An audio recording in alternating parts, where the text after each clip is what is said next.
Alright, so now we are going to learn how to reflect a point in a mirror line using our protractor. Alright, and that's pretty easy. All I'm going to do is to let the 90-degree line of my protractor lie on the mirror line. And then the side of the protractor here at the base, I'm going to want it to rest directly beside the point P, which is my object point. Good?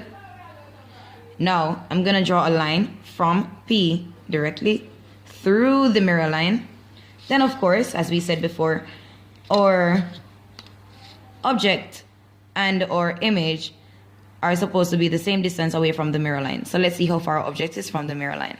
That's going to be 2.7 centimeters.